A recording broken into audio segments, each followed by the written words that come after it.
1953 में 9 जुलाई 1953 रायगढ़ में पहला इज्तिमा हुआ, जिसमें मौलाना यूसुफ साहब रहमतुल्लाह अलैह तशरीफ लाए। 1951 में वहां डेरा लगाया गया रायगढ़ में, और 1953 में 9 जुलाई पहला इज्तिमा रखा गया। तो थोड़े से लोग एक छप्पर बनाया था मस्जिद का, एक छप्पर बना दिया मजमे का। इज्तिमा खत्म हुआ तो मौलाना यूसुफ साहब रहमतुल्लाह अलैह ने सारे पुरानों को जमा किया, फिर उनमें बयान फरमाया कि ये मरकज है और मरकज आबाद होता है कुर्बानियों से। वो दीन का मरकज जो पैसे से चले वो आगे चलकर गुमराही का जरिया बनता है, और वो दीन का मरकज जो जान माल की कुर्बानी से बने वो आगे चलकर हिदायत का जरिया बनता है।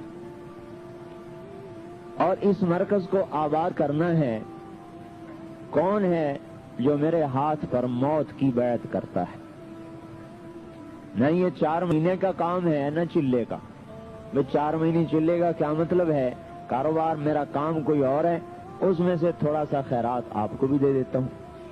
तो अभी तो हम तबलीग को एक साइल की तरह टाइम दे, जैसे साइल का तब 1 रुपए का सवाल है, 1 रुपए का सवाल, तो वो कहते भाई चिल्ले का सवाल है, तो हम भी कभी कभी चिल्ला उसको फेंक देते हैं, चल भाई चिल्ला तबलीग को साइल को दे दी।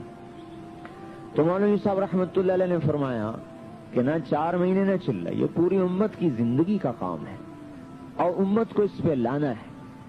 तो कुछ लोग ऐसे चाहिए जो मेरे हाथ पर बैत करें कि हम मर जाएंगे, इस मरकज को नहीं छोड़ेंगे। और भूख आएगी, रोटी नहीं मिलेगी और हमारा कोई जिम्मा नहीं रोटी देने का, और प्यास आएगी और हमारा कोई जिम्मा नहीं पानी मुहैया करने, और बीमारी आएगी और हमारा कोई जिम्मा नहीं दवाई देने का, और यहां से हिलेंगे नहीं। बोलो कौन तैयार है?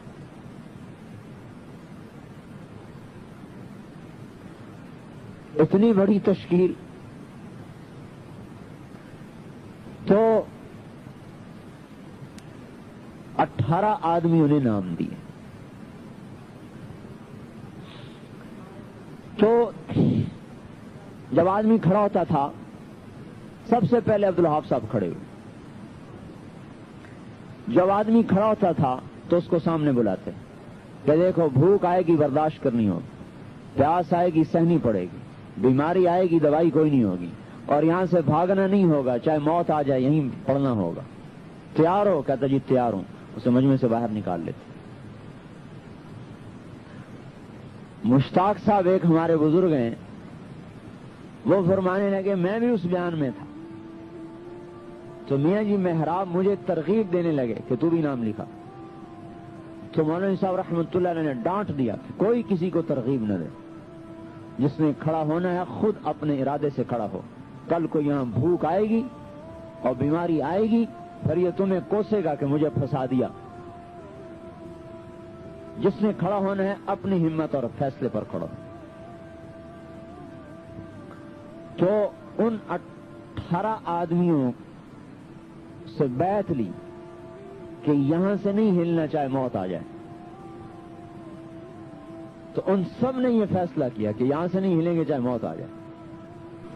और मुझे हाफिज सुलेमान साहब ने सुनाया कि 3-3 दिन की भूख आम चीज थी,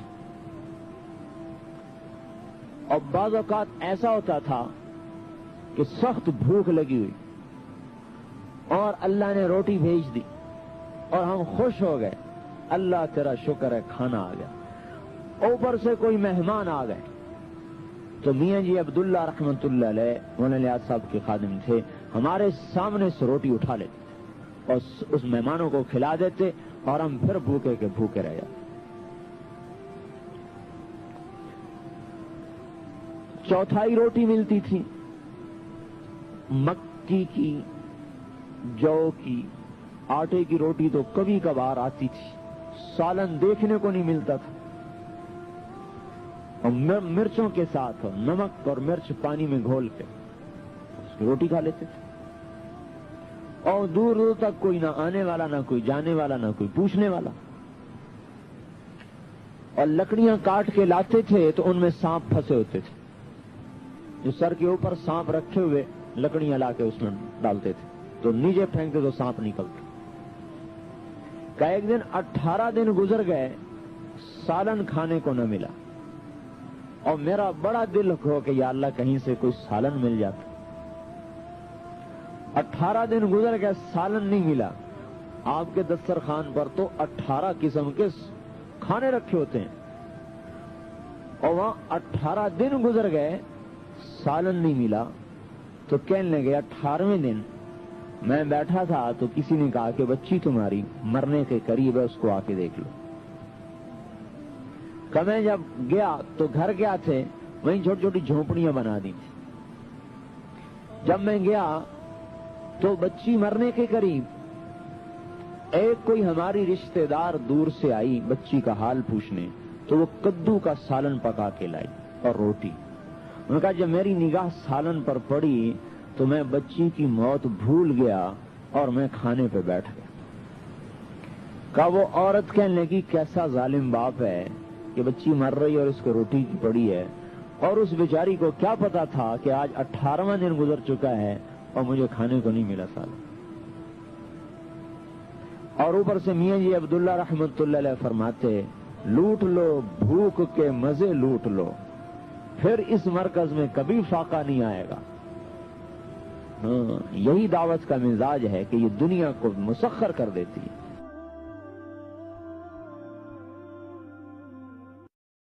Excuse me.